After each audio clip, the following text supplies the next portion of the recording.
Votre bébé ne peut pas parler. Il ne peut pas vous envoyer un message, ni vous écrire une lettre.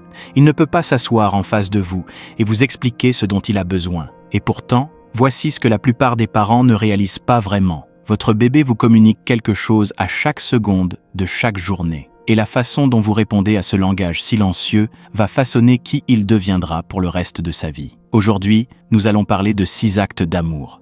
6 choses précises que votre bébé espère secrètement recevoir de vous. Pas des jouets, pas une chambre parfaitement décorée, pas même le landau le plus cher du marché. Quelque chose de bien plus puissant que tout cela. Et voici ce qui rend cette découverte encore plus remarquable. La science a maintenant confirmé ce que les bébés tentaient de nous dire depuis toujours. Ces 6 actes ne font pas juste rendre votre bébé heureux sur le moment.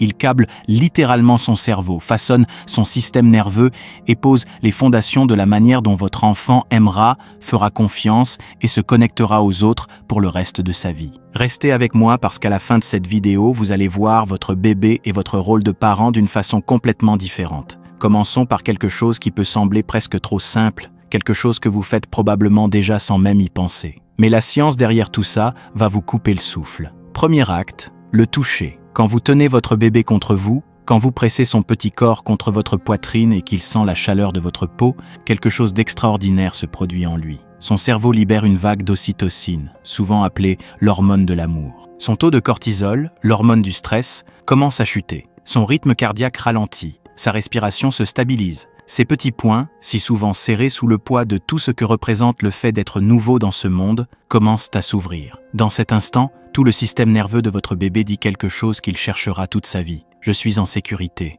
je suis aimé, le monde va bien. Mais voici la partie surprenante. Ce n'est pas juste du réconfort, c'est de la construction. Le toucher, dans les premiers mois de vie, n'est pas optionnel, c'est du carburant neurologique. Des études de l'Université de Californie ont montré que des bébés prématurés qui étaient tenus et massés doucement pendant seulement 15 minutes par jour prenaient du poids 47% plus vite que ceux qui n'étaient pas touchés. Ils quittaient aussi l'hôpital presque une semaine plus tôt. Pas grâce à des médicaments, pas grâce à une quelconque intervention médicale, simplement grâce aux mains humaines, simplement grâce à la chaleur. Pensez à ce que cela signifie pour votre bébé né à terme, à la maison. Chaque fois que vous le prenez dans vos bras quand il pleure, chaque fois que vous le portez contre vous, chaque fois que vous caressez sa joue ou tenez sa petite main, vous ne le gâtez pas, vous le construisez. Pierre après pierre invisible, vous bâtissez un système nerveux qui sait comment se sentir en sécurité dans ce monde. Ce que la plupart des parents ignorent, c'est que la peur de trop tenir son bébé est l'un des mythes les plus néfastes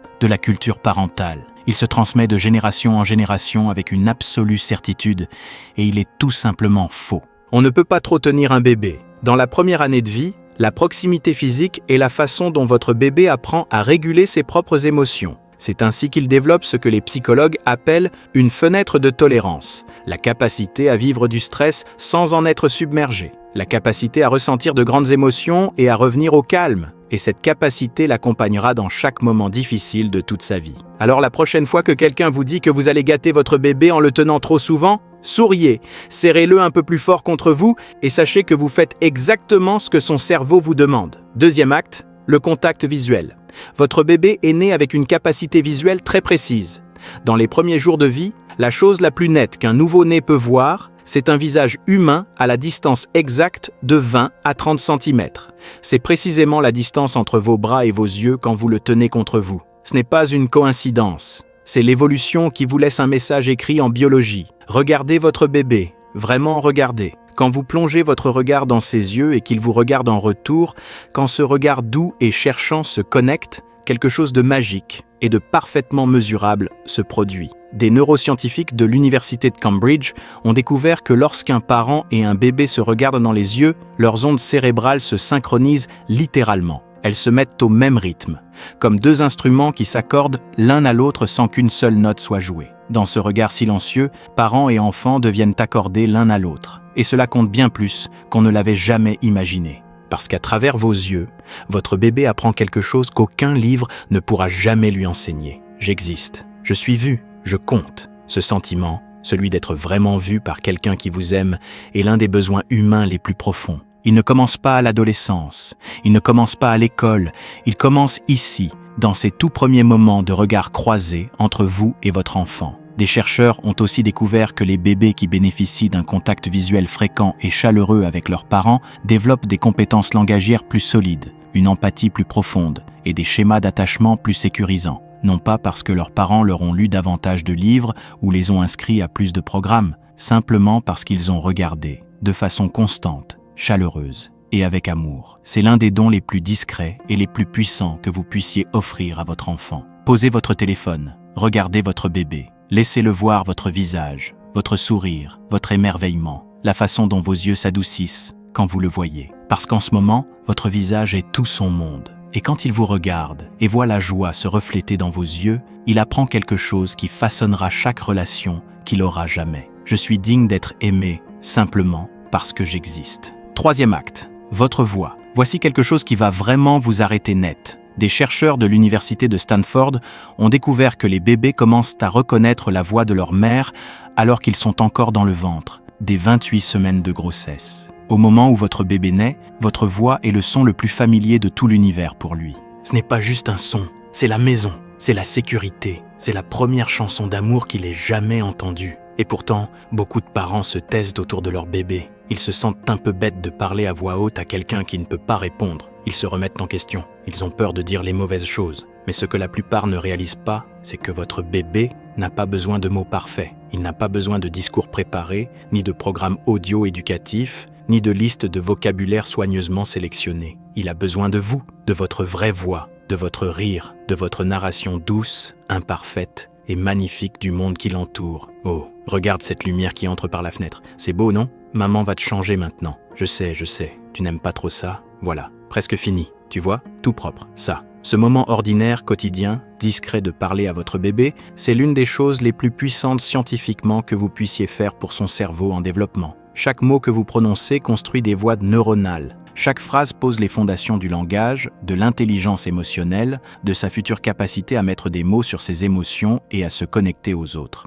Des études ont montré que les enfants à qui l'on parlait fréquemment et chaleureusement dans leurs 3 premières années avaient, à l'âge de 3 ans, entendu 30 millions de mots de plus que les enfants élevés dans des environnements moins verbaux. 30 millions. Et cet écart, connu sous le nom de l'écart des 30 millions de mots, prédisait les aptitudes à la lecture, la réussite scolaire et la régulation émotionnelle des années plus tard. Pas la crèche chère, pas les fiches éducatives, la voix ordinaire, tendre et quotidienne d'un parent qui parlait à son bébé comme s'il comptait. Parce qu'ils comptent, et ils écoutent toujours.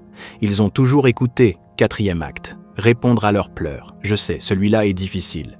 Surtout à 3 heures du matin. Surtout au 11e jour de sommeil fragmenté, quand vous avez tout essayé et que rien ne semble fonctionner. Et que vous vous demandez si vous faites tout faux, mais restez avec moi parce que ce que je vais partager est peut-être la découverte la plus importante de toute cette vidéo. Quand votre bébé pleure et que vous répondez, quand vous venez vers lui, quand vous le prenez dans vos bras, quand vous vous asseyez près de lui et essayez de comprendre ce dont il a besoin, vous lui enseignez l'une des vérités les plus fondamentales de l'existence humaine. Quand je souffre, l'aide viendra. Cela peut sembler simple, mais pensez au nombre d'adultes qui traversent le monde en portant la croyance inverse que quand ils ont du mal, personne ne viendra, que leurs besoins sont trop lourds, qu'ils doivent tout gérer seuls et ne jamais montrer les parts d'eux-mêmes qui souffrent. Tant de ces croyances, profondes, invisibles, puissantes, se sont formées dans la première année de vie, dans ces tout petits moments répétés où un pleur a reçu une réponse, ou pas. John Bowlby, le père de la théorie de l'attachement, a consacré toute sa carrière à étudier exactement cela.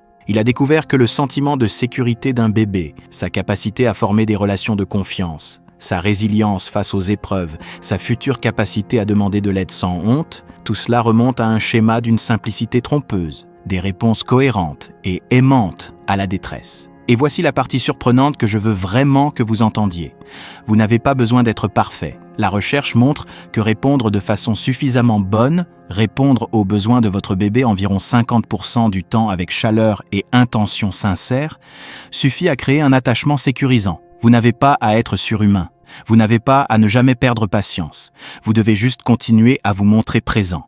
Juste continuer d'essayer. Alors quand votre bébé pleure ce soir, même si vous êtes épuisé, même si vous ne savez pas ce dont il a besoin, même si vous ne pouvez pas le calmer, le simple fait de venir est déjà le message. Le simple fait d'essayer, d'être là, de ne pas disparaître, dit à votre bébé quelque chose qu'il portera dans ses os toute sa vie. Tu n'es pas seul dans ce monde. Et je vous le promets, il n'y a pas de chose plus importante qu'un être humain puisse jamais apprendre. 5e acte, le jeu et la joie. Celui-là va peut-être vous surprendre, parce que nous ne pensons pas toujours au jeu comme à quelque chose de sérieux, quelque chose qui a sa place dans une conversation sur les neurosciences et le développement du cerveau. Mais voici la vérité. Le jeu est l'affaire la plus sérieuse de l'enfance, et la joie que vous partagez avec votre bébé n'est pas un luxe, c'est une nécessité. Quand vous faites une grimace ridicule et que votre bébé éclate de ce rire qui vient du ventre, quand vous lui faites des guili-guili et qu'il couine avec un délice si pur qu'il vous brise presque le cœur de beauté, quand vous jouez à Coucou le voilà, ce jeu universel ancestral que les parents de toutes les cultures, dans tous les coins du monde, découvrent instinctivement, vous faites quelque chose de bien plus profond que passer le temps. Vous enseignez à votre bébé que le monde est un endroit d'émerveillement, que les relations sont une source de joie et pas seulement de survie, qu'il peut ressentir de grandes émotions, l'excitation, la surprise, le délice et revenir en sécurité au calme. Cet arc émotionnel, cette capacité à monter dans une émotion et à revenir à la paix, est l'un des fondements de la régulation émotionnelle. Et la régulation émotionnelle est l'un des prédicteurs les plus puissants du bien-être tout au long de la vie. Le neuroscientifique Jaak Panksepp, qui a consacré sa vie à cartographier le cerveau émotionnel, a identifié le jeu comme l'un des 7 systèmes émotionnels fondamentaux que tous les mammifères partagent. Quand les bébés jouent, leur cerveau s'active d'une façon que le pur apprentissage ne peut pas reproduire. La dopamine envahit le système. Les connexions neuronales se forment et se renforcent à une vitesse remarquable. La créativité, la curiosité, le langage, l'empathie, tout cela pousse dans le terreau du jeu. Et ce que la plupart des parents ne réalisent pas, c'est que votre bébé n'a pas besoin de jouets élaborés. Il n'a pas besoin de gadgets à forte stimulation. Il a besoin de vous, de votre esprit joueur, de votre volonté d'être un peu ridicule un moment, de votre capacité à poser le poids de votre journée et à juste être présent dans ce moment partagé de rire. Ces moments sont stockés quelque part en votre bébé, pas comme des souvenirs qu'il se rappellera consciemment, mais comme un sens ressenti du monde, une connaissance écrite dans le corps. La vie est belle, les gens sont bienveillants. Je suis autorisé à ressentir de la joie, et ce sens ressenti va silencieusement façonner chaque amitié qu'il se fera, chaque relation qu'il choisira, chaque moment de bonheur qu'il s'autorisera à avoir pour le reste de sa vie. Et cela nous amène au 6e et dernier acte, celui qui tient tous les autres ensemble. 6e acte, la constance, pas la perfection, pas être disponible chaque seconde de chaque journée, pas vous sacrifier jusqu'à ce qu'il ne reste plus rien de vous. Juste la constance, juste se montrer présent, encore et encore dans toutes les façons ordinaires et imparfaites dont l'amour se manifeste réellement. Le cerveau de votre bébé, dès les tout premiers jours de vie, est une machine à prédiction. Il travaille en permanence à comprendre le monde, à trouver des schémas, à découvrir ce qui cause quoi, à répondre à la question la plus urgente qu'il posera jamais. Puis-je compter sur les personnes qui m'aiment ? Chaque fois que vous vous montrez présent, pas parfaitement mais de façon fiable, vous répondez à cette question. Chaque fois que vous revenez après une absence, chaque fois que vous réparez après un moment difficile, chaque fois que vous dites « pardon, c'était trop et je t'aime », vous inscrivez la réponse plus profondément dans sa compréhension de ce qu'est l'amour. Vous construisez ce que les psychologues du développement appellent une base sécurisante, un endroit à l'intérieur de votre enfant, un sentiment de sécurité, depuis lequel il pourra un jour se retourner et faire face au monde. La recherche sur ce sujet est stupéfiante de clarté. Les enfants avec un attachement sécurisant, ceux qui ont eu des figures parentales constantes et aimantes dans leurs toutes premières années, deviennent des adultes plus résilients émotionnellement, plus empathiques, mieux équipés pour gérer le stress, plus susceptibles de former des relations saines, et même physiquement plus en bonne santé tout au long de leur vie. Les effets d'un amour précoce et constant ne sont pas temporaires. Ils se propagent à travers les décennies, à travers les générations. Mais voici la plus belle partie de tout cela. Vous n'avez pas à être le parent qui ne perd jamais son calme. Vous n'avez pas à être le parent qui a toujours les bons mots. Vous n'avez pas à être le parent qui fait tout juste à chaque fois. Vous devez juste être le parent qui revient, qui répare, qui continue de choisir son enfant même dans les jours les plus difficiles, même quand c'est compliqué, même quand vous n'êtes pas sûr d'avoir encore quelque chose à donner. C'est l'acte d'amour le plus profond. C'est celui que votre bébé espère plus que toute autre chose au monde. Pas un parent parfait, mais un parent qui continue de se montrer présent. Voilà donc ces 6 actes d'amour. Le toucher, le contact visuel, votre voix, répondre à leurs pleurs, le jeu et la joie, et la constance. Aucun de ces actes ne coûte de l'argent. Aucun ne nécessite une certification, un manuel parental ou le bon équipement. Tous nécessitent quelque chose de bien plus précieux et bien plus accessible que tout cela. Votre présence, votre intention, votre volonté de voir la petite personne en face de vous exactement pour ce qu'elle est.